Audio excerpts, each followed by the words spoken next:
she taught me a lot about hard work. Everything she did was hard work, and she enjoyed it all, it seemed like.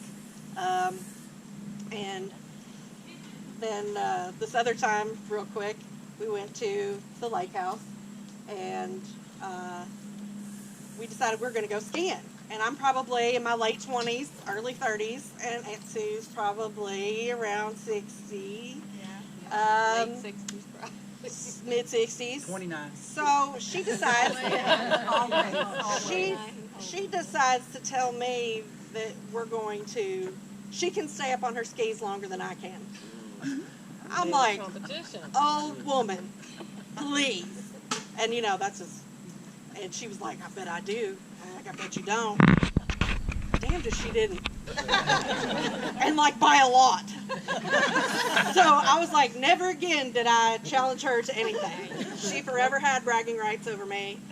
I was done. I was like, this woman's incredible. There's nothing she can't do. So she taught me some really good lessons, and I love her for it. So she inspired me like she's inspired everyone here. So that's all I want to say. Talking about beans, she would can. I was going to say she's a canning partner for my dad. Quarts of beans. She would Like a go best up friend to for Bob's, and her and Bob, or she would can beans, and I guess they would split the quarts of beans that they got. And then last year, I guess they didn't can any beans. Bob was talking about canning beans. And I said, Bob, what you do, you go to Kroger, okay? You go to Kroger, you buy yourself several dozen cans of beans. You go out in the garden, and you stick those beans in the ground. All right? And then when Mary wants a can of beans, you go out there and dig one up and tell her you got canned beans. Smart idea. And she helped Uncle Tommy make tomato juice. Oh, yeah. Since we're talking about Go ahead, canning, Tanya, tell us about it. since we're talking about canning, the woman loved to can. Jason even mentioned the pickles.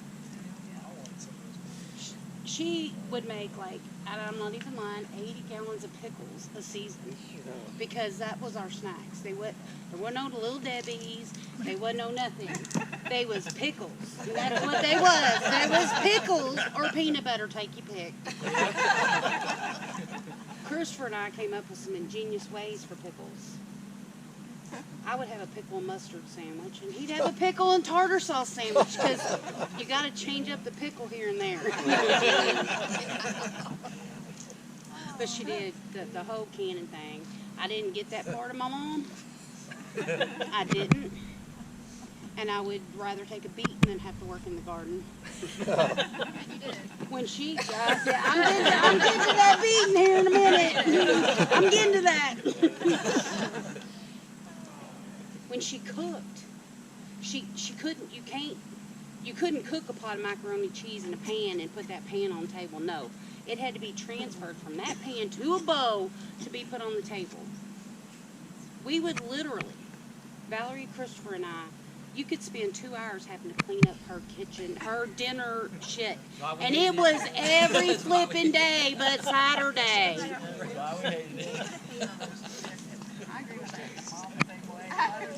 But I hated the garden. I didn't like it. I'd rather stay in there and do them dishes all day long.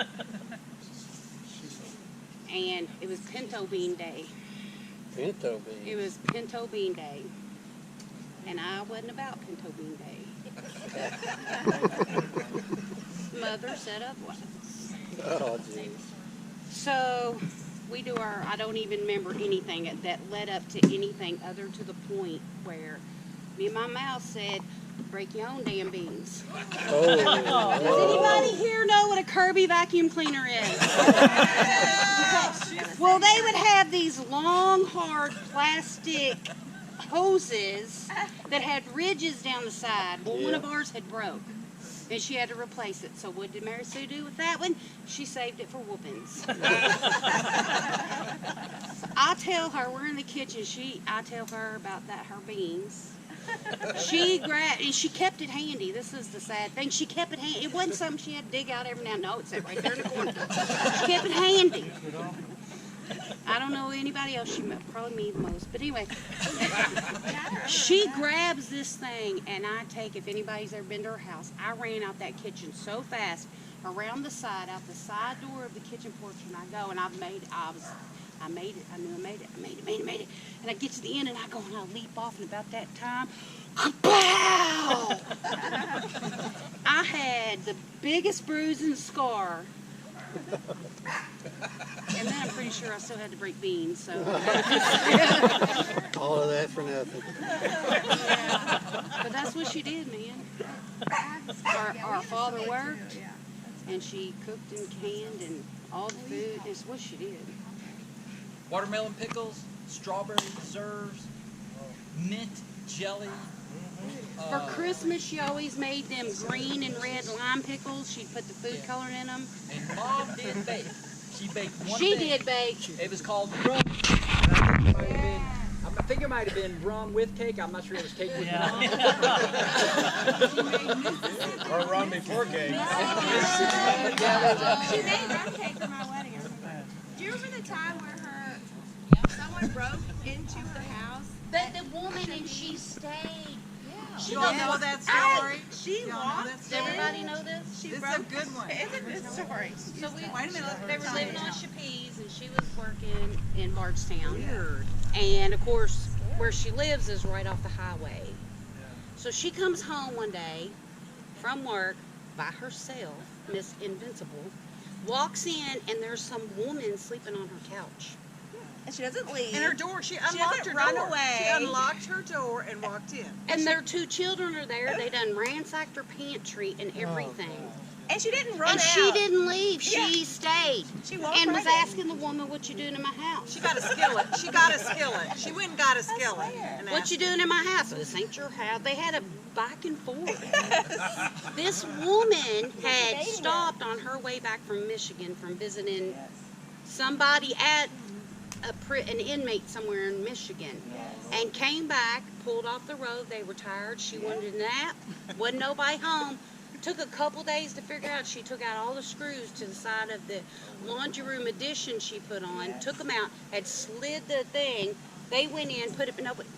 And Aunt Sue just walked in, like, what Just are you walked in, arguing said, with "No, her? Like, this didn't like is my call house, 911 girl." said, "You need to get out of my house." I'm like, Sue, run. did a lot of things she should have done.